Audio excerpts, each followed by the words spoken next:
All right, everyone. Welcome to Digital Conversations. I'm your host, Billy Bateman. Today, I am joined by the great Mark Colgan, co-founder at Speak on Podcast and the Product Onboarders. Mark, thanks for joining me today. Hey, Billy. Great to be here. Looking forward to it.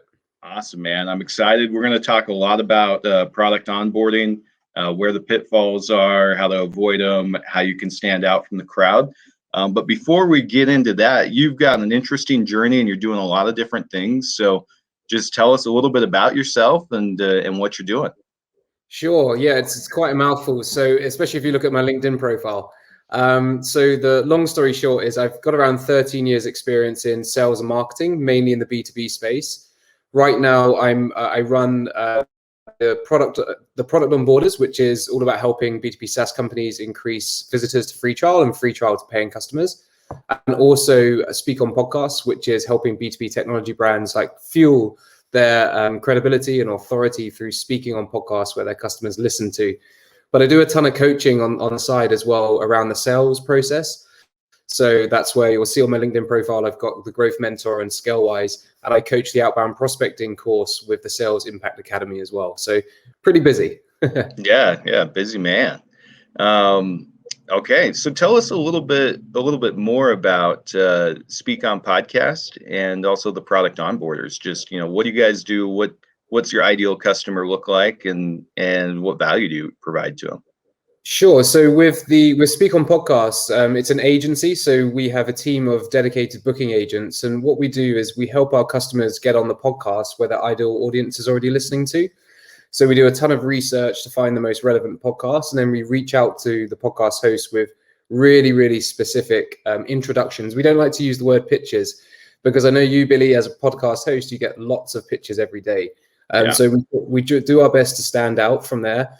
It's not aggressive or salesy at all, but really it's a combination of a lot of my experience with outbound sales and the matchmaking that I used to do in recruitment as well. So our customers sign up with us and we guarantee a certain amount of bookings on podcasts each month.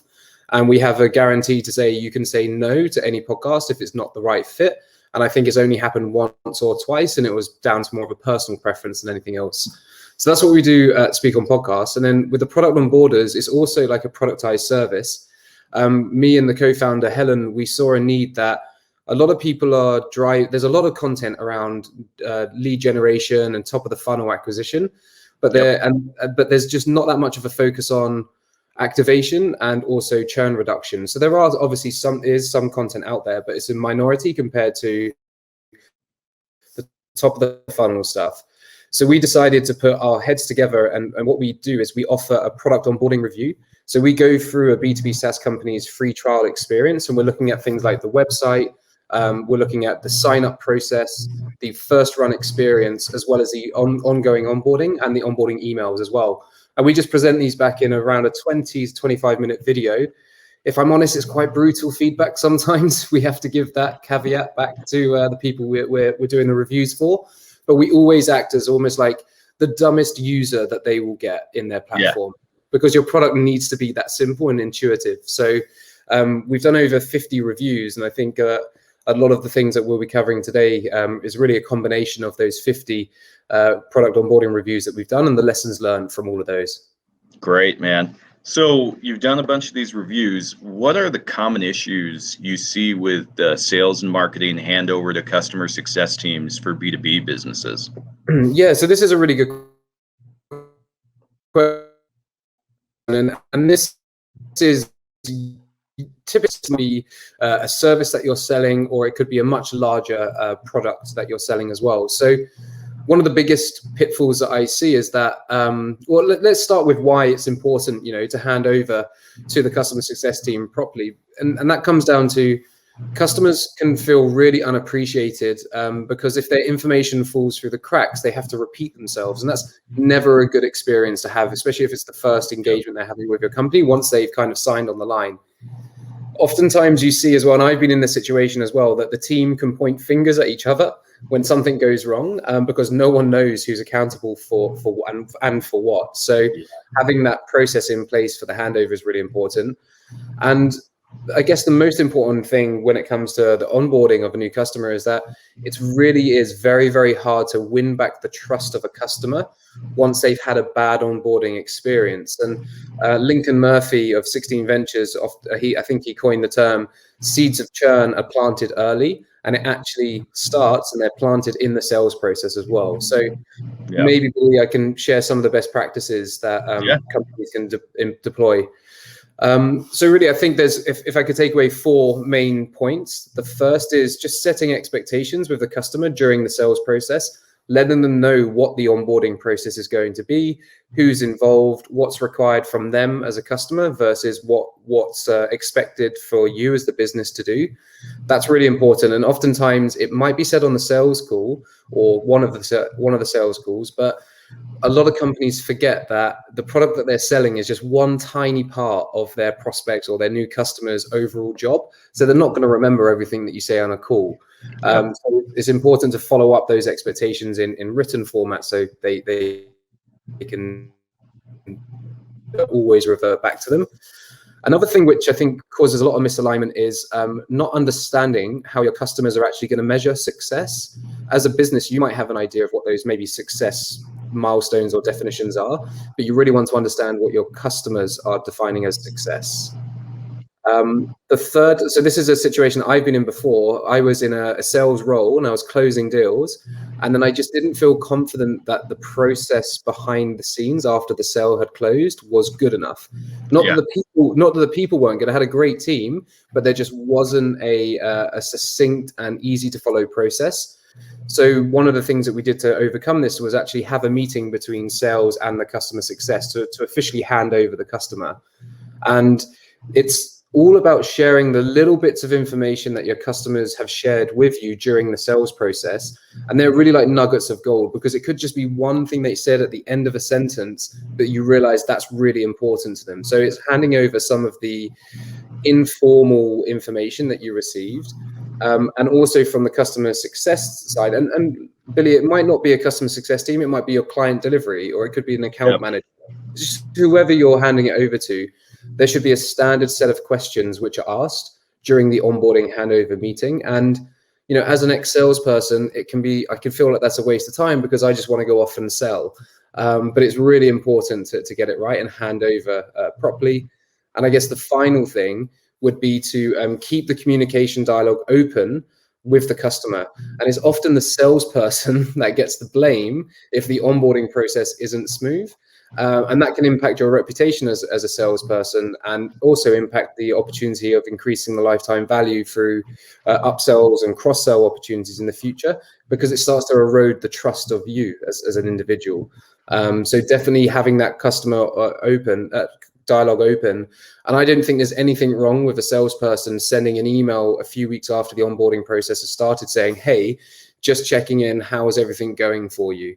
Oftentimes it's a clear-cut handover and the salesperson never speaks to the customer during the onboarding process, but I really don't think there's any harm in doing so.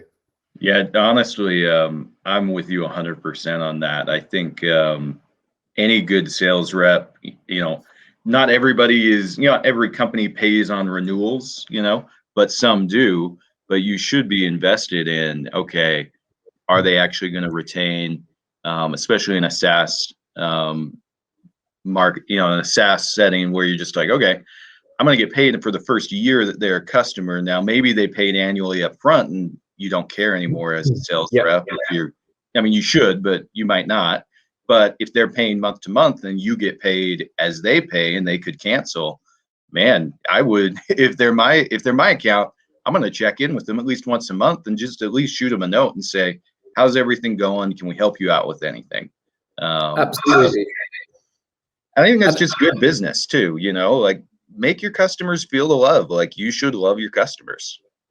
100%. And, it's the gesture as well. So they may not ever reply, but they know that if they're polite, they'll reply, but sometimes they're busy. They won't reply. Yeah. But it's the gesture that's important. And one thing that I've found, personally from my own experience, is that I've had customers, they work with me whilst they're working for one company, they get a new role, and then they come back in that new position and sign up again for the services. So I've still got their existing account going from the previous company they worked at because they're still enjoying the service or have a need for the service. And then they bring in new business because they've just started with a new company. And in my last role at Task Drive, we had one customer sign up. We expanded the account to 4 researchers, and then she left, joined a new company, came back to us with 2 researchers. So that turned into 6, all because she had a great experience moving through the whole process. Yeah.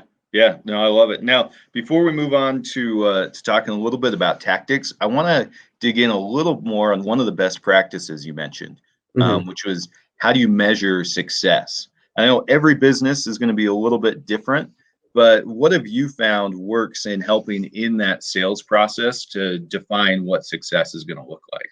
Yeah, I quite like asking quite open-ended questions to get the answer. So I'm just trying to think with some examples. So one of the questions I like to ask is, what does success look like for you?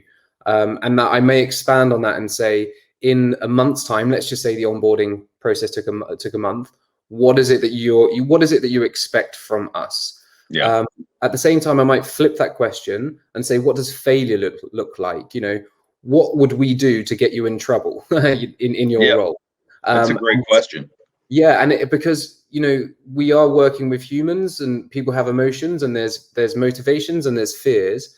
So finding out their fear, or this is how it could completely mess up their role and their job, and potentially they could lose a job, especially if it's a very expensive decision and purchase that they've just made. Yep. Understanding really, what are they going to be concerned about? I had an example with my accountant recently. They forgot to send me an update before the end of the week. I needed an invoice to go out. And over the whole weekend, I was panicking because I didn't have this money coming in, which I wanted to use to do something else. They had sent the invoice. They just didn't tell me until it was Tuesday morning. And, I saw that email. I was like, oh, cool, panic over. And we spoke about it. We're friends, obviously, but it's like, if they had just let me know that it was in progress, I wouldn't have been stressing over the weekend. And it's just one email is all it would have taken. Yep. Yeah, no, you're right. Those small things make a big difference. So you started talking a little bit about tactics to improve the onboarding process. So interested to hear what you have to say about that. Yeah, I think if there is a customer success manager or an account manager, whoever it may be, introduce them early in the process. They may not have to do anything, but at least the customer knows that there's somebody else who's going to be taking over the reins once that the deal is closed, for example. Yep. That's quite an easy one. Another one, which is, I guess, a philosophy in life that I have, even in my personal life, is to under-promise and over-deliver. At Speak On Podcast, for example, we give a timeline to our customers to say, this is what's going to happen by when. But behind the scenes, we're a week ahead of that timeline. That gives us the opportunity to always be earlier than what we've promised. But it also gives us the opportunity of an extra week just in case there's issues with the onboarding. And sometimes things come up. So there's a contingency in there as well. And so that ties to probably my third point, which is to create an onboarding timeline. And that can be as simple as just a Google Doc or a PDF, which just says, here's what to expect in week 1. This is what we're going to be doing. This is what we need from you. Week 2 looks like this. This is what we're going to be doing. And this is what we expect from you. And then, of course, depending on your service or product, there will be weeks where you're working a lot in the background, but you don't need any interaction with your customers. But communicate with them and just say, hey, look, it's quiet over on our side. However, we are busy working on X, Y, Z. I think a lot of companies forget that the companies themselves know their own process, but the customers don't know their processes. Yep. So, and I've had conversations again with the sales team where they've said, well, I told them all on the call that I had 2 months ago. And then I'm like, they don't remember. They won't remember. So just continue to communicate with them until they ask you to stop communicating with them. Yeah. Awesome. I love it. I think I love to underpromise and overdeliver just in everything in life, but creating that onboarding timeline, I think, is key. Like, your process, and you're just like, yeah, they're going to be ready in a month or 2 weeks or 6 weeks, whatever it is, but they don't necessarily know that going into it. So setting those expectations, I think is key to keeping them happy in that onboarding process. Absolutely. So, okay. So you recently spoke about B2B SaaS product onboarding mistakes at a SaaS Talk event. Can you share some of those mistakes and how to fix them?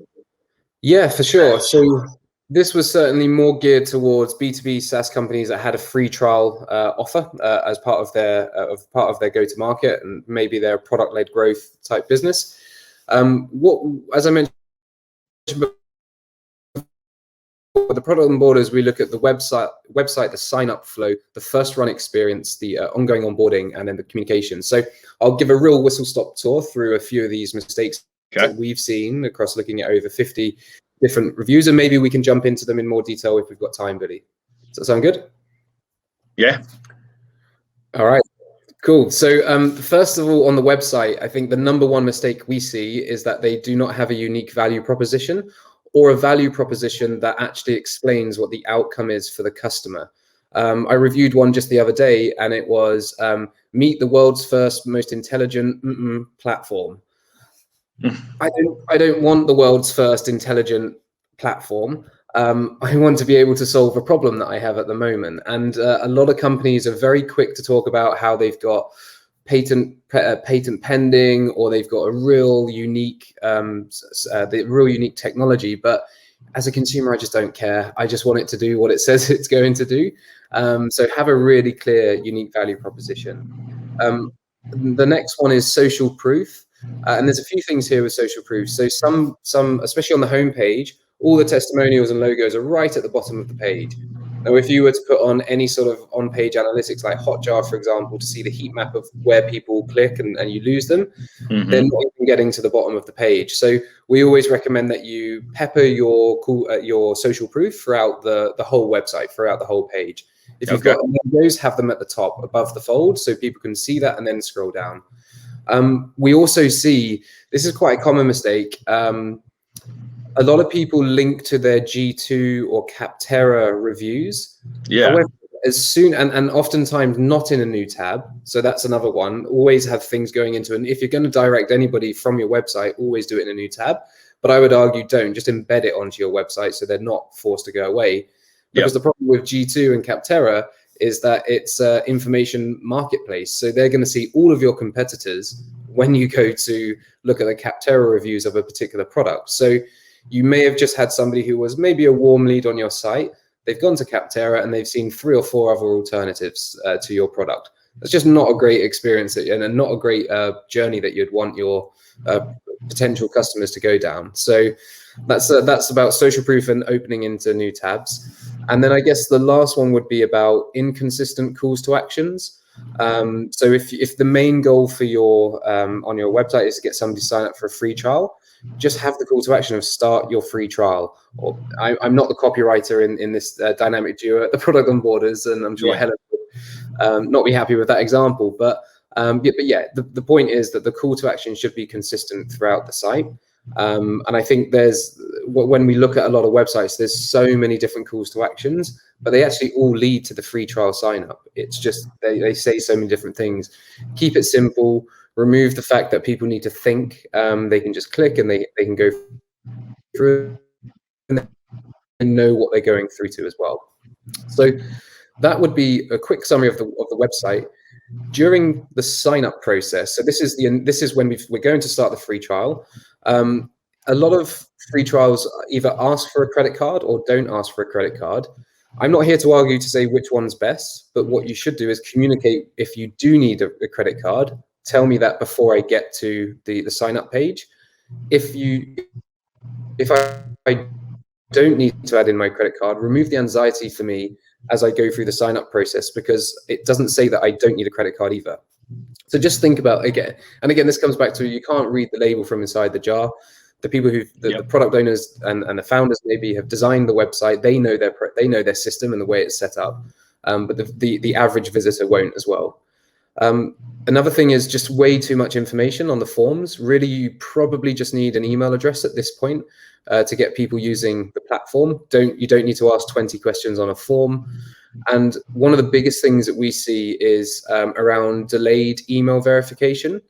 And what that means is with delayed verification, the users are required to sign up, but they're allowed to access and test the product, and they can verify their email at a later date, usually within 7 days. And you would send them an email to ask them to confirm that verification. The reason why we suggest delayed verification is because if you are then if I sign up and then you force me to go to my inbox, if I was to pull up my tab now, it's a Tuesday as well as we're recording this, Billy. And because HubSpot said Tuesdays are the best days to send out email newsletters, I get flooded with promotions and updates in my inbox. And that email to verify my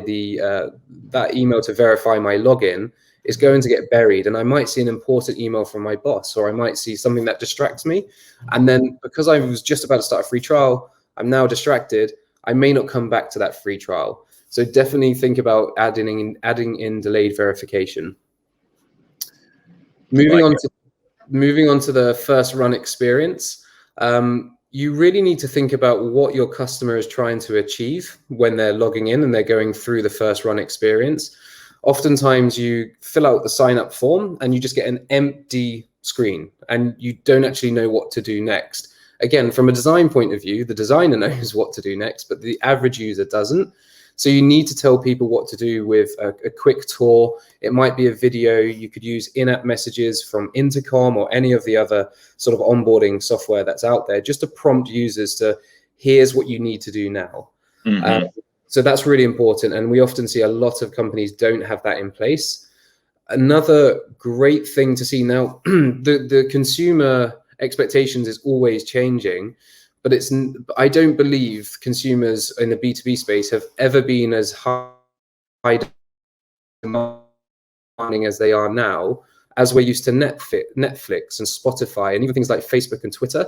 These are all software that we're used to as consumers, and they make it super easy for us to use the products and the platform. And in a way, the B2B buyers expect the same sort of experience as well. So an example of this, let's say you're a graphic design software, and I've been on your website looking because I want to build a LinkedIn banner. Mm-hmm. Now, if I sign up on that landing page to build a link, to get started with my LinkedIn banner, I really don't want to be directed to the dashboard where I have to then click on design, then click on new, select a template which says LinkedIn, and then LinkedIn banner template. You know what information, you know my intent, so help me get to that a lot quicker. That's just an example to talk about segmented onboarding.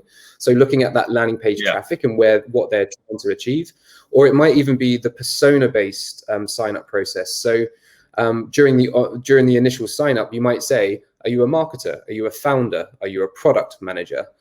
Based on that, you can then segment the onboarding to highlight the things that those people are most likely trying to achieve in your product if you serve all of those different audiences. Yeah. And the final thing that I could share today is the demo data. So I used the example of Hotjar earlier on. If you were to sign up to Hotjar, which is a website analytics company, you have to install their JavaScript on your website. Now, if I can do that on my website, I can do that quite easily. But not everybody that signs up to your free trial is going to be able to implement that straight away. They might have to send it to the dev team. I used to work at a FTSE 50 company. I don't know how long it would take for me to actually get a script installed on the website as a marketing executive, just testing out a new tool. So oftentimes the challenge there is the data and the value that people can experience from the product won't actually be realized straight away. So what companies should do is give them demo data, show them what their life could look like or what their data will look like once everything's plugged in and once all the data is piping into the platform, rather than just being logged in, being told to email it to a developer and then go, okay, well, that's 8 weeks. I've got to wait for the script to get installed on the website. So having that demo data and just helping people explore and navigate and get used to the functionality is really important there. Awesome. God, there's a lot. Yeah. Should I keep going or should we pause? Yeah, let's, I mean, okay, the one thing we haven't covered that I am interested, I love all the points you're making, is the emails with onboarding. Because sometimes I'm like, I'll sign up for, I sign up for a free trial of all kinds of tools, trying to see where we can get better. sometimes I love the email onboarding, and other times I'm just like, either I didn't get anything or I get way too much, and I'm just like, leave me alone, you know. Yeah. So what do you guys find works well with email onboarding?